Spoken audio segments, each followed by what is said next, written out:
Hola amigos, ¿cómo están? ¿Cómo están? Buenos días o tardes, madrugadas, noches. Bienvenidos al 10º episodio de La Oveja del Pastor Podcast, esta vez titulado Si Dios no quiere, yo tampoco. Bueno, al menos así debería ser en realidad.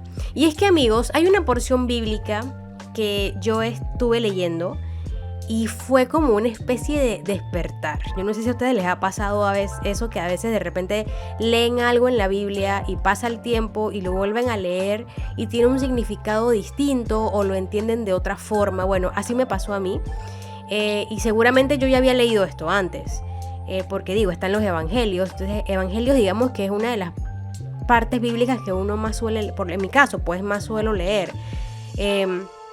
Pero ahora esto es como si se le hubiera caído un velo. Y estamos hablando de Mateo capítulo 18, versículos del 10 al 14, que habla acerca de la oveja perdida. Entonces, allí la Biblia nos dice que básicamente no debemos menospreciar a los creyentes neófitos o a los pequeños, así les llama Jesús, a los pequeños.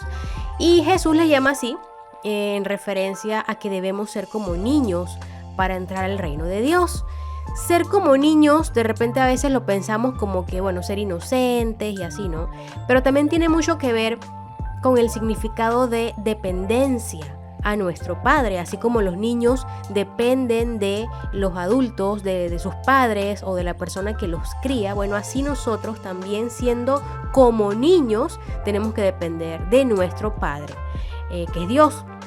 Entonces, el evangelista Mateo nos revela algo que Jesús dijo y para mí, personalmente, es como una bofetada a la arrogancia. Mirad que no menospreciéis, vamos de nuevo, toma 2. Mirad que no menospreciéis a uno de estos pequeños, porque os digo que sus ángeles en los cielos ven siempre el rostro de mi Padre que está en los cielos. Esto es brutal, amigos. A mí esto me parece increíble. Se refiere a que los creyentes son servidos de manera general por los ángeles. Para mí ya eso es cool.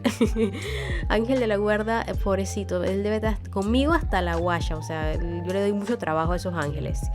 Bueno, yo cito aquí a John MacArthur, que dice que es en extremo grave tratar a un hermano cristiano con desprecio, puesto que Dios y los ángeles se preocupan por el bienestar de ese hermano. Y Jesús continúa diciendo, porque el Hijo del Hombre ha venido para salvar lo que se había perdido. O sea, básicamente Jesús dijo, si yo vine a morir por todos, si yo vine a morir por Pancracio, por Pepe, por Juana, ¿quién eres tú para tratar mal a Pancracio y a Pepe y a Juana? Si el Hijo de Dios vino a la tierra, y eso ya es mucho, aparte de la muerte. El simple hecho de haber venido a la tierra ya es un tema, amigos. Jesús, parte de la Trinidad de Dios, estuvo desde el principio de todas las cosas. O sea, no estamos hablando de que Jesús apareció así, o sea, de que ya en Belén y ya desde ahí comienza a existir. No. Jesús estuvo desde el principio de todo. Ustedes se imaginan Jesús, que formaba parte de Dios, de la divinidad de Dios. ¿Cómo se debió sentir al tomar carne humana? Para mí los espíritus son livianos, o sea, y esto es algo que yo creo que es así. Los espíritus son livianos y la carne humana para mí es pesada. Yo me imagino que eso fue un peso literal, el tomar carne, el tomar forma humana y llegar a la tierra que ya estaba contaminada por el pecado, amigos. La Biblia dice, toda la creación gime a una, y a una está con dolores de parto.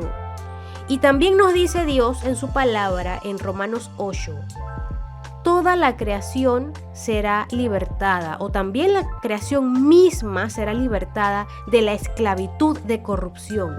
Amigos, nosotros corrompimos la tierra. El pecado, cuando entró a través del hombre, corrompió la tierra. Recordemos Génesis, amigos. Vámonos a Génesis. Cuando Caín mató a Abel, ¿qué pasó? Dios le dijo, la voz de la sangre de tu hermano clama a mí desde la tierra. Amigos, ustedes se imaginan el clamor de toda la sangre de inocentes que ha sido derramada en todos estos años, en todos estos siglos, en todo el tiempo de la tierra. Si la voz de la sangre de Caín hizo tanto ruido para que Dios la escuchara, imagínense la cantidad de ruido, de grito, de dolor de la sangre de todos los inocentes que ha sido derramada en la tierra. Todo eso lo tuvo que enfrentar Jesús al venir aquí, al venir al mundo, a la tierra. Y no se confundan, amigos. El mundo espiritual demostró que la llegada de Jesús a la tierra trastocó todo. Esto no es como que, bueno, lo que nosotros, no. Lo que nosotros estamos pensando y lo que nosotros creamos. La Biblia nos relata que el mundo espiritual se trastocó cuando vino Jesús. ¿O por qué ustedes creen, amigos, que hubo tanta manifestación demoníaca cuando Jesús llegó a la tierra? Y ojo, aquí es como una especie de paréntesis. Mucha gente dice que quizás esos que la Biblia llama endemoniados posiblemente eran personas que eran enfermas de la mente o esquizofrénicos o similares.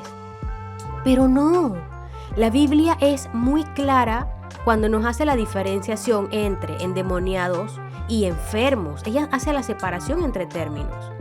La Biblia dice que Jesús sanó muchos enfermos, sí, y también que sacó muchos demonios. Y esa palabra nos relata situaciones de enfermedad, y a esos enfermos no les llamó endemoniados, sino que claramente menciona que eran enfermos y que fueron sanados de sus enfermedades. Asimismo, también los endemoniados eran endemoniados. La Biblia lo dice clarito, y eran libertados cuando Jesús expulsaba a los demonios. Entonces, volviendo a la pregunta, ¿por qué ustedes creen que hubo tanta manifestación demoníaca cuando Jesús llegó a la tierra? Porque Jesús mismo lo dice, el reino de Dios se había acercado. Y el reino de Dios es luz, amigos, versus el reino de la tiniebla o de la oscuridad. Obviamente, al venir Jesús representando el reino de Dios a la tierra con esa luz, dejó en evidencia la oscuridad que ya estaba aquí.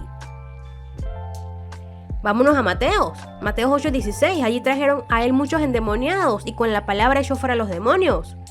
Luego tenemos, por ejemplo, Marcos 6:13.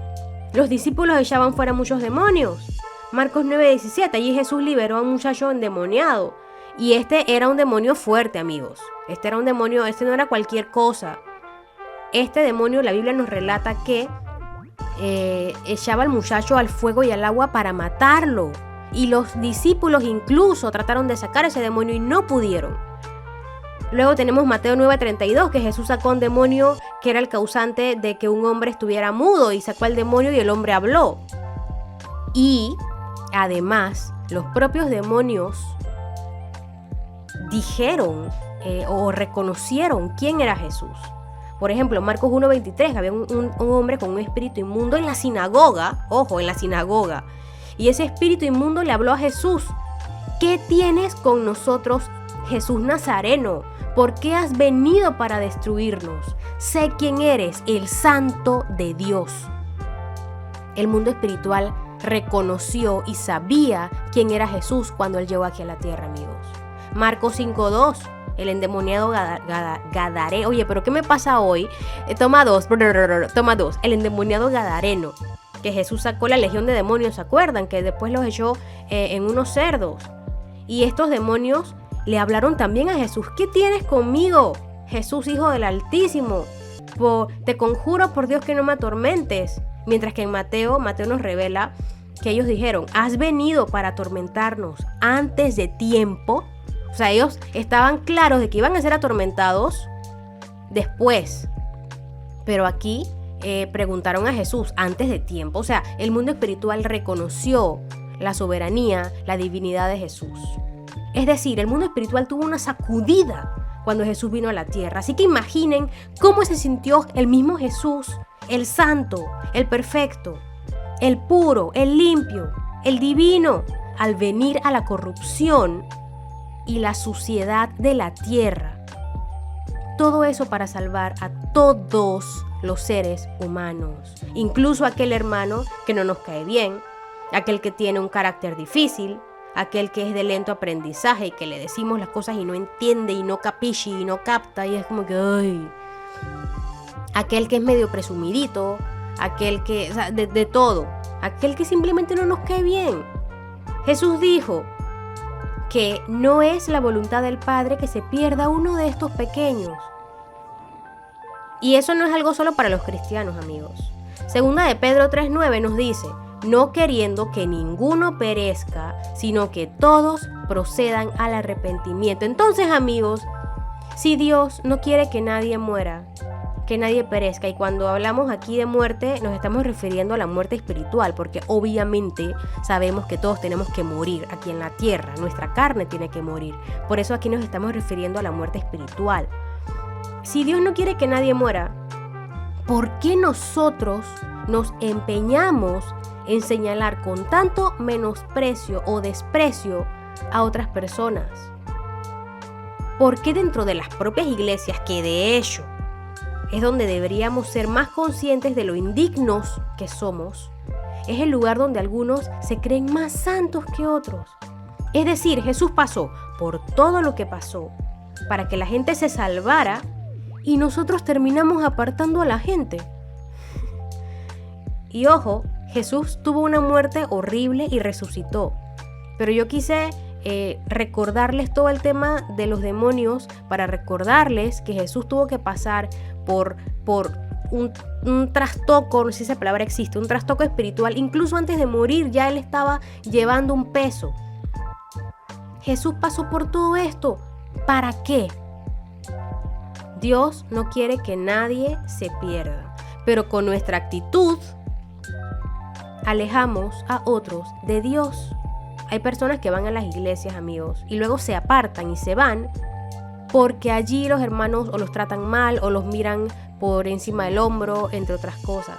Y esto lo he visto mucho en comentarios en redes sociales, contenido cristiano, y mucha gente dice: yo me salí de la iglesia porque por esto y lo otro.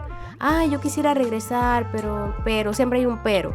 Imagínense, personas dejaron de asistir, de congregarse por las personas que estaban ahí en la iglesia. Eso no es lo que Jesús quiere, amigos. Jesús no sufrió tanto por eso, para eso.